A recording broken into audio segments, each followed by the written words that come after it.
말씀 보겠습니다. 느헤미야 12장 1절부터 26절까지의 말씀입니다.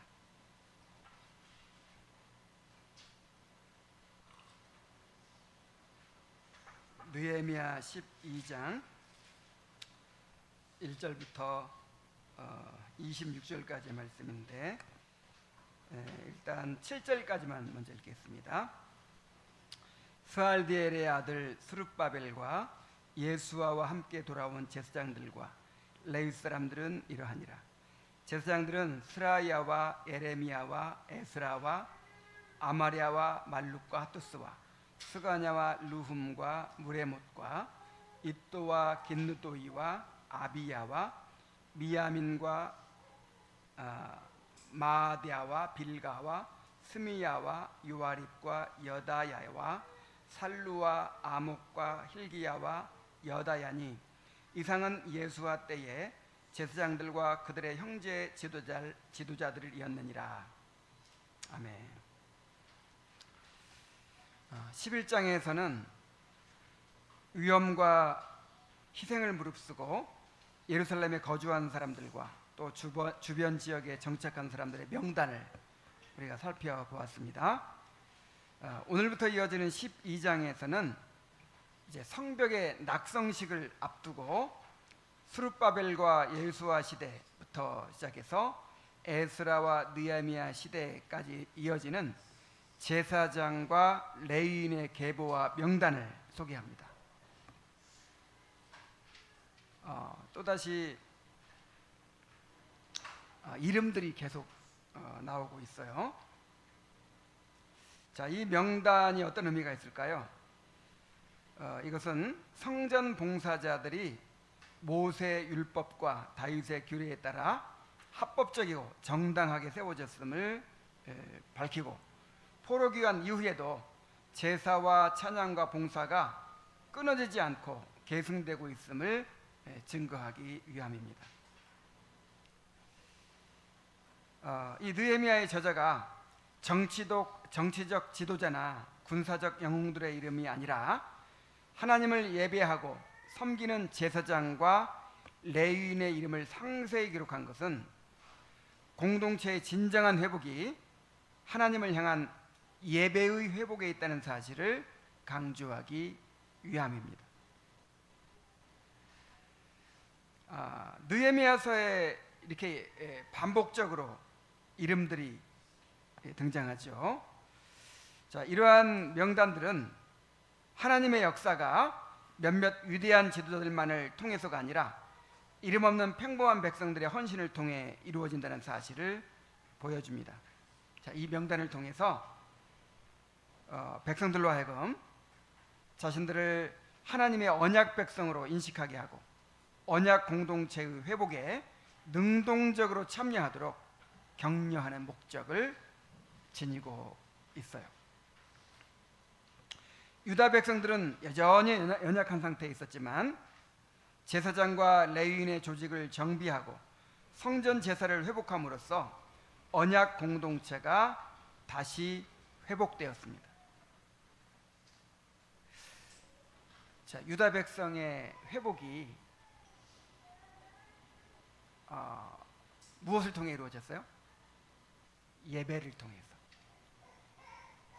언약 공동체가 회복되는 것은 군사적으로 회복이 되고 또 민족적으로 회복이 되고 이런 데 있지 않고 예배의 회복이 있다는 거예요. 예배의 회복. 자, 이들의 모습을 통해서 우리 교회가 어떻게 바른 교회로 세워질 수 있을지를 보여줍니다. 참된 교회는 예배를 통해 세워집니다. 우리 각자가 왕 같은 제사장들로서 참된 예배를 드리게 될 때 우리 교회가 하나님의 거룩한 백성으로서 굳건하게 세워질 것입니다. 자, 먼저 제사장과 레위인들의 명단을 봅니다. 총독 스룹바벨과 대제사장 예수아와 함께 1차로 돌아온 제사장들의 이름이 가장 먼저 기록되고 있어요. 우리가 1절부터 7절까지 해서 읽었죠. 자, 이것은 포로기 이후 무너졌던 성전 제사의 회복에 이들이 핵심적인 역할을 감당했음을 보여줍니다. 자, 예배가 회복돼야 공동체가 회복되는 건데, 그 예배가 회복되려면 누가 있어야 돼요? 제사장들이 있어야 되잖아요. 자, 이스라엘의 역사를 보면 하나님께서는 나라가 무너졌다가 다시 회복될 때 언제나 제사장들을 통해서 예배를 회복해 하셨습니다. 자, 왜냐하면 이스라엘은 하나님을 예배하는 공동체였기 때문입니다. 오늘날 교회도 마찬가지입니다. 예배는 교회의 심장입니다. 교회는 하나님을 예배하기 위해서 존재합니다.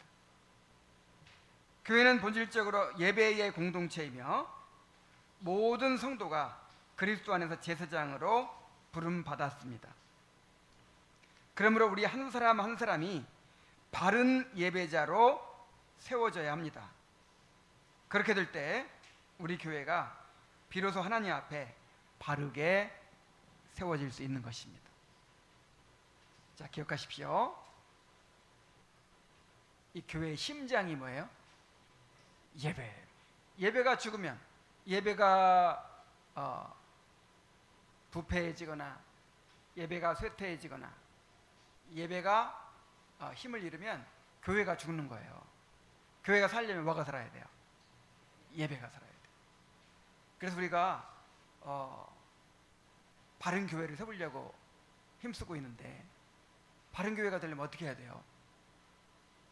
이 제사장들이, 성도들 한 사람 한 사람이 바른 예배자로 세워질 때 올바른 교회로 세워질 수가 있는 것입니다. 자, 그것을 오늘의 이 명단이, 오늘의 이름들이 보여주고 있어요. 자, 제사장들의 명단에 이어서 레위인들의 명단이 또 나옵니다. 8절부터 9절까지 보면 레위 사람들은 예수아와 빈누이와 감미엘과 세레비아와 유다와 마따냐니, 이 마따냐는 그의 형제와 함께 찬송한 일을 맡았고 또 그들의 형제 박부갸와 운노는 직무를 따라 그들의 맞은편에 있으며 그랬죠. 자, 레위 사람들은 찬송하는 직무를 감당하면서 주어진 위치에 따라 질서 있게 섬겼습니다. 그들 각자가 자기 자리에서 맡은 직분을 충성스럽게 감당했습니다. 이는 하나님께 드리는 예배가 거룩한 질서 가운데서 드려져야 함을 보여주지요. 자, 오늘날 교회도 마찬가지입니다. 예배와 섬김은 개인의 열심만이 아니라 성도들이 서로 연합하고 질서와 조화를 이루어 행할 때 온전해집니다. 교회는 그냥 나만 은혜 받으면 되는 게 아니에요. 나만 예배를 잘 드리면 되는 게 아니에요. 서로 하나가 되어서 조화를 이루어서 또 질서에 따라서 그렇게 예배를 드려야 되는 것입니다. 바울은 고린도 교회에 보낸 편지에서 모든 것을 덕을 세우기 위해 하라고도 했고, 모든 것을 품위 있게 하고 질서 있게 하라고 했어요. 서로 막 무관심한 가운데 그냥 나만 생각하면서 그렇게 한다든지, 뭐 다른 사람 막 시기심을 가지고 경쟁심을 가지고 막 그렇게 한다든지, 막 그런 것이 아니고 정말 질서 있게 품위 있게 조화를 이루어서 그렇게 예배하라는 거예요. 여기 레위 사람들이 그들의 맞은편에 섰다, 뭐 이런 내용들이 나오죠. 그러니까 레위 사람 서는 자리도 이렇게 다 있어요. 질서 있게. 참 하나님은 질서의 하나님이세요. 이스라엘 백성들 한 200만 명이 된다고 하는데, 그들이 광야에서 진을 칠 때도 기가 막힌 그 구조를 따라 탁 진을 쳐요. 이제 아무데나 빈터에 그냥 천막 치고 그런 게 아니고 가운데 맨 처음에 하나님의 성막이 딱 있고, 그 다음에 그 남편에는 어떤 지파, 북편에는 어떤 지파, 또 동편에는 어떤 지파, 서편에는 어떤 지파, 그냥 이렇게 쫙 질서정연하게 그냥 줄을 맞춰가지고 그렇게 진을 쳤어요. 정말 하나님은 어떤 하나님? 질서의 하나님. 그래서 우리가 하나님을 예배하고 섬기는 일에 있어서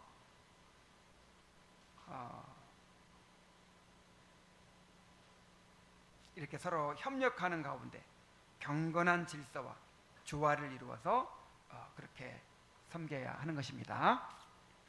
자, 그 다음에 이제 대제사장의 계보를 10절 11절이 보여줍니다.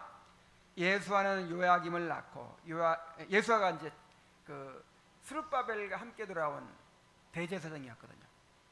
자, 예수아는 요아김을 낳고 요아김은 엘리야십을 낳고 엘리야십은 요야다를 낳고 요야다는 요나단을 낳고 요나단은 얏두아를 낳았느니라. 예수아로부터 얏두아에 이르기까지 대제사장의 계보가 끊어지지 않고 계속 이렇게 이어졌어요. 자, 이것은 예배 공동체가 단절되지 않고 세대를 거쳐서 계승되었음을 보여줍니다. 하나님께서는 한 세대의 헌신으로만 만족하지 않으시고 참된 신앙과 예배가 다음 세대로 전해지기를 원하십니다. 자, 오늘날 교회 역시 신앙의 계승을 무엇보다 중요하게 여겨야 돼요. 우리가 바른 예배자가 되고 바른 예배를 드리는 것으로 만족해서는 안 됩니다. 이 다음 세대가 바른 예배자로 세워지는 일에 우리가 깊은 관심을 가져야 돼요. 이 교회가 계속해서 이어지는 일에 정말 우리가 관심을 가져야 됩니다. 특히 가정에서의 신앙 교육은 교회의 미래를 결정합니다. 우리 아이들에게 하나님을 경외하는 법을 가르치고 예배를 가르쳐야 돼요. 교회가 다음 세대를 예배자로 세울 때 이 교회가 언약 공동체로 보존될 수 있습니다. 다음으로 제사장의 족장들의 명단이 나옵니다. 12절부터 21절까지. 요아김 때의 제사장 족장된 자는 스라야 족속에는 무라야요, 에레미야 족속에는 하나냐요, 에스라 족속에는 무술람이요, 아마랴 족속에는 여호하나니요, 말루기 족속에는 요나단이요, 스바냐 족속에는 요셉이요, 하림 족속에는 아드나요, 무라요 족속에는 헬게요, 이또 족속에는 스가랴요, 긴느돈 족속에는 무술람이요, 아비야 족속에는 시그리요, 미냐민 곧 모아디아 족속에는 빌대요, 빌가 족속에는 삼모아요, 스마야 족속에는 여호나단이요, 유아립 족속에는 마뜨네요, 여다야 족속에는 우시요, 살레 족속에는 갈레요, 아목 족속에는 에벨이요, 힐기야 족속에는 하사랴요, 여다야 족속에는 느다넬이었느니라. 자, 요야김 시대에 각 가문별로 제사장의 족장이 세워진 것은 제사장 제도가 조직적으로 정비되었음을 보여줍니다. 이것은 제사장의 직분이 하나님이 정하신 규례에 따라 질서 있게 세워졌다는 것을 증거하는 것이죠. 제사장들이 그냥 대충 그냥 그렇게 세워진 것이 아니다. 정말 하나님이 정하신 규례에 따라 질서 있게 세워졌다 하는 것을 나타내 주는 것입니다. 자, 오늘날 교회도 마찬가지입니다. 교회가 든든히 세워지려면 직분이 이렇게 질서 있게 바르게 세워져야 합니다. 하나님은 질서 가운데 일하시는 분입니다. 그래서 우리 교회도 이 직분자들이 세워지는 것이 너무나도 중요해요. 자, 직분자가 세워지는 것이 왜 중요하죠? 자, 직분자가 어떤 의미가 있어요? 우리가 주님의 백성인데 주님의 백성이라는 것은 주님의 다스림을 받아야 되잖아요. 주님께서 왕으로서 우리를 다스리십니다. 그 다스림을 받는데 누구를 통해 다스리세요? 대요리문답에 그렇게 얘기했죠. 주님께서는 우리를 왕으로 다스리실 때 눈에 보이게 다스린다. 눈에 보이는 그 통치의 수단이 있어요. 그게 뭐예요? 율법과 직분과 권징을 통해서 다스리신다. 그러잖아요. 그러니까 주님의 통치는 그냥 우리 마음속에서만 일어나는 모호한 것이 아니에요. 가시적으로 우리에게 지금 주님의 통치가 주어지는 거예요. 자, 무엇을 통해서? 율법과 직분과 권징을 통해서. 자, 그래서 이 직분자는 주님의 통치를 실현한다는 의미가 있어요. 여러분, 주님의 통치를 받고 싶죠? 안 받고 싶어요? 내가 왕노릇 하고 싶어요? 자, 주님의 통치를 받으려면 누가 있어야 돼요? 그 통치를 실현하는 직분자가 있어야 돼요. 그래서 직분자가 주님이 세우신 규례에 따라서 교회를 치리하고 가르치고 치리를 할 때 이제 주님의 왕 대신 주님의 다스림을 우리가 받아 살게 되는 거예요. 그러니까 직분이 세워지는 건 너무 중요하죠. 우리 교회도 직분자들이 잘 세워져야 돼요. 자, 우리 교회는 아직 미조직 교회라고 하거든요. 미조직 교회. 아직 직분자가 세워지지 않았다, 그 뜻이에요. 완전하게 세워지지 않았다. 장로들이 세워져야 돼요. 장로들이 세워져서 당회가 구성되어서 그 당회를 통해서 이제 7일을 받아야 되겠죠. 그리고 집사들도 우리는 지금 임기 집사로만 지금 세우고 있는데 이제 안수 집사를 세워야 돼요. 좀 더 권위 있게, 좀 더 책임감 있게 이 교회를 섬기도록 그렇게 하는 것이 필요합니다. 자, 이런 직분들이 잘 세워질 수 있도록 기도해야 됩니다.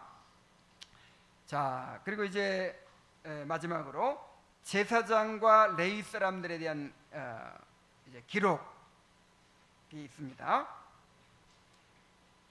제사장과 레위 사람들이 책에 기록되었다는 것을 말하고 있어요. 22절부터 23절입니다. 엘리야십과 요야다와 요하난과 야뚜아 때에 레위 사람들의 족장이 모두 책에 기록되었고, 바사왕 다리오 때에 제사장도 책에 기록되었고, 레위 자손의 족장들을 엘리야십의 아들 요하난 때까지 역대 지략에 기록되었으며, 제사장과 레위 사람들의 명단이 책에 기록되었다는 사실을 반복해서 강조하고 있죠. 자, 이 명단이 시대별로 문서에 기록되었다는 것은 이 예배 공동체가 우연히 그냥 저절로 그렇게 이어진 것이 아니라 하나님께서 질서를 따라 친히 보존해 주셨다는 것을 나타내는 것입니다. 그리고 또 이러한 명단이 중요한 것은요, 제사장과 레위인들의 직분의 정당성을 입증하는 역할을 했어요. 그래서 실제 이러한 계보에서 확인되지 않는 사람은 직분에서 제외시켰습니다. 하나님께서는 당신을 섬기는 직분이 거룩하게 유지되도록 섭리하셨어요. 자, 이 사실은 하나님을 섬기는 직무가 개인의 열심만으로 유지되는 것이 아님을 보여줍니다. 직분은 반드시 공동체 안에서 정당한 절차를 따라서 질서 있게 세워져야 합니다. 그러니까 하나님께서 목사를 세우는 그런 절차, 그 다음에 장로를 세우는 절차, 집사를 세우는 그런 절차들을 이렇게 정해 주셨잖아요. 이런 것들이 너무 중요한 거예요. 그냥 사람들의 마음대로, 인간의 뜻대로 그냥 아무렇게나 그렇게 해서는 안 돼요. 그래서 오늘날 이제 그 직분을 너무 쉽게 남발하고 있고, 또 교황이 직분을 마음대로 임명하듯이 지금은 그냥 목사가 집사들을 그냥 마음대로 임명하고 막 이런 식으로 하잖아요. 자, 이 직분이 왜 중요하다 그랬죠? 이 직분이 주님의 통치를 실현하는 것이라고 해서 거룩한 거예요. 사람은 보잘것없고 사람은 부족해도 직분은 거룩한 것입니다. 그래서 이 목사도 그냥 내가 목사하고 싶다고 그냥 막 이렇게 하는 게 아니고 정말 이 교회 법에 따라서 공적으로 정당하게 세워져야만 되는 거예요. 장로도 마찬가지고 집사도 마찬가지고.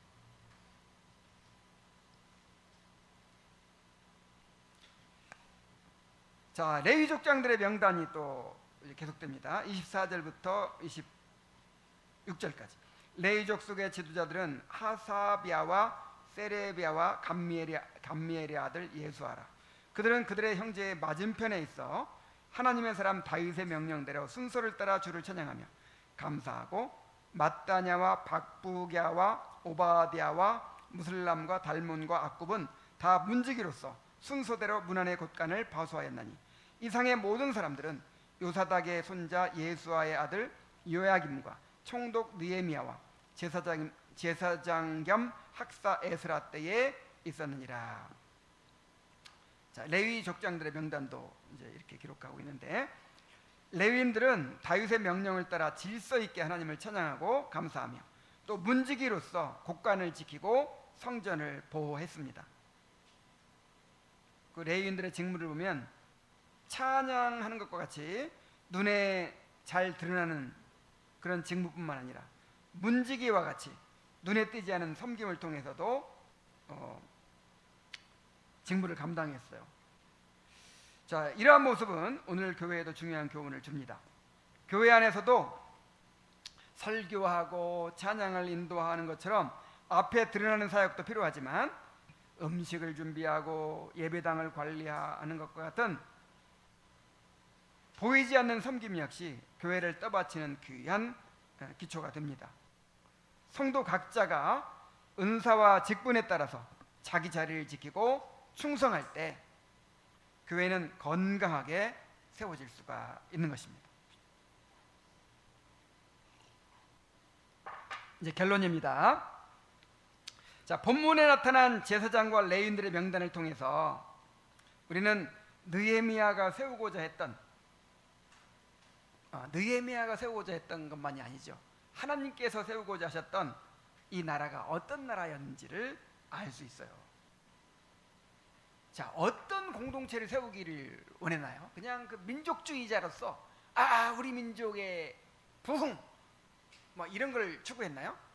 우리나라가 더 부강해지는 나라를 만들자 뭐 이런 걸 추구했나요?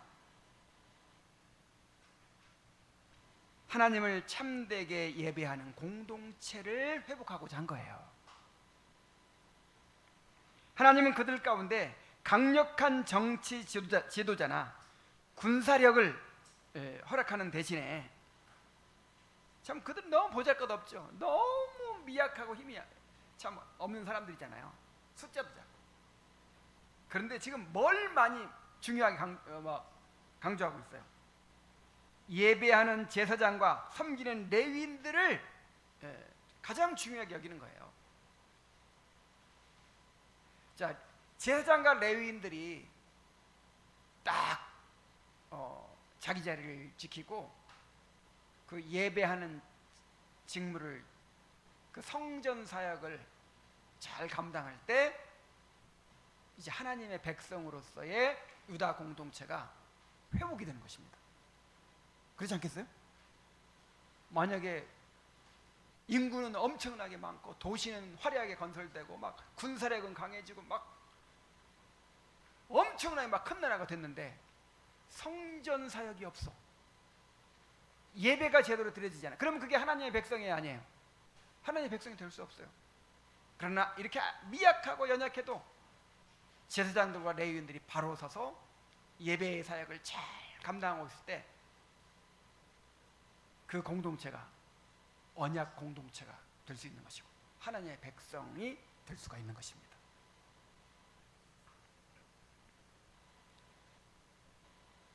자, 우리가 세우고자 하는 교회는 어떤 교회입니까? 자, 우리가 어떤 교회가 됐으면 좋겠어요? 막 숫자가 좀 더 많았으면 좋겠죠. 예배당이 좀 있었으면 좋겠죠. 그리고 맨날 돈 걱정하지 말고 좀 재정도 넉넉했으면 좋겠죠. 시설도 좋았으면 좋겠죠. 자, 그럼 우리가 행복할까요? 그런 게 중요한 게 아니죠. 예배가 바로 드려지는 교회가 되어야 돼요. 자, 우리가 추구하는 공동체는 예배의 공동체입니다. 바른 말씀이 선포되고 그 말씀에 따라 바른 예배가 드려지고 주님의 다스림을 실현하는 바른 정치가 이루어지는 교회입니다. 그 가운데서 근데 이렇게 또 바른 교리를 가르치고 바른 예배를 드리고 또 바른 정치가 이루어지는, 자, 이것만 있다고 해서 좋은 교회가 되는 게 아니에요. 이건 이제 틀이에요. 틀, 뼈대예요. 뼈대. 그 가운데 내용이 있어야 돼. 실제로 그 안에서 회심이 일어나야 돼요. 회심이, 부흥이 일어나야 돼요. 성령의 역사가 있어야 돼요. 성도의 사랑이 있어야 돼요.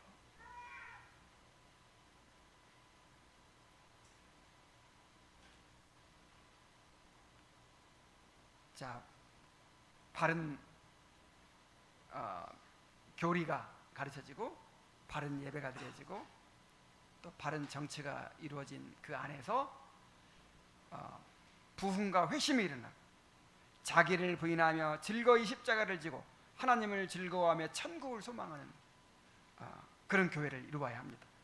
또한 각 가정마다 가정 예배를 드리고 자녀를 말씀으로 양육하며 성도들이 주의 전을 사모하고 안식일을 거룩히 지키는 교회, 그리하여 세상의 소금과 빛이 되는 교회.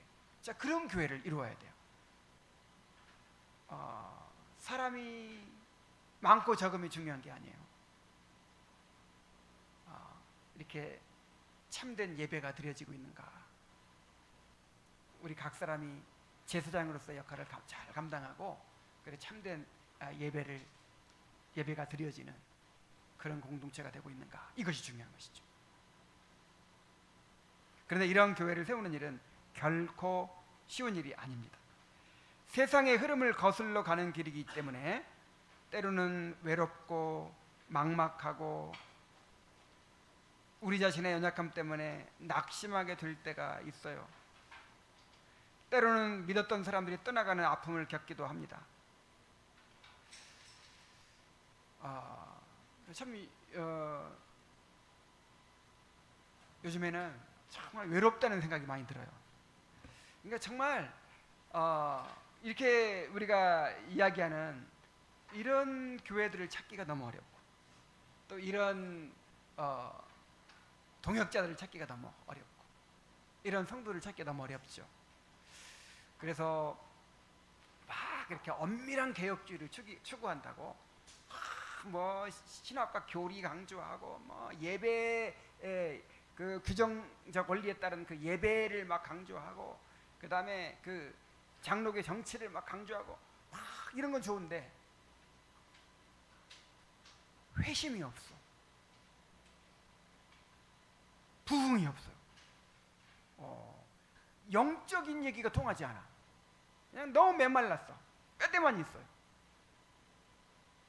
또 그런가 하면 뭐 그냥 회심을 추구하고 부흥을 추구하고 성령의 역사를 체험을 추구하고 하는데 또 그러면서 이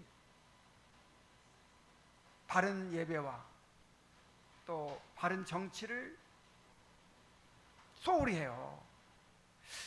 그래서 이렇게 정말 이것도 놓치지 않고 저것도 놓치지 않고 정말 이렇게 균형 있게 성경에서 말하는 대로 우리 청교도들이 우리에게 남겨준 대로 그 웨스트민스터 신앙 고백서에 있는 대로 그 예배 모범에 있고 정치 모범에 있는 대로 그렇게 바르게 추구하는 정말 그런 교회를 찾는 것이 너무 어려운 일인 것 같아요. 자, 그리고 이제 더 큰 문제는 우리 연약함이죠. 우리 연약함. 내 자신부터가 너무 부족함과 연약함을 느끼는 거예요.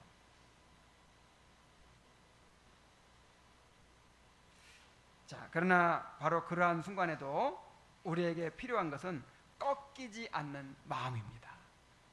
어떤 마음? 꺾이지 않는 마음. 이제 제가 우리 자매교회들도 보고 또 이 개혁교회들을 보면 다 정말 바른 교회를 세워보겠다고 그렇게 분투하는 사람들이잖아요. 근데 그런 교회들이 다 약하죠. 사람들도 별로 없죠. 그러다 보니까 그 열정을 계속 유지하지 못하는 거예요. 그 계속해서 에너지를 가지지 못하는 거예요. 그냥 이렇게 너무 지치고 그냥 뭐 포기해버리고 그냥 너무 힘이 없어. 그냥 사람이 적은 거는 큰 문제가 아닌데 사람이 너무 적고 또 뜻대로 안 되고 우리 자신 부족하고 이렇게 하다 보니까 그냥 그 열정을 잃어버린단 말이에요. 참 이것이 너무 안타까워요. 자, 어떤 마음이 중요하다고요? 꺾이지 않는 마음. 우리가 몇 명이 남든지 끝까지 결국은 우리 주님께서 원수들을 다 무찌르시고 모든 장애물을 다 제거하시고 결국은 이 교회를 주님의 뜻대로 완성하실 것입니다. 하나님 나라를 이루실 것입니다.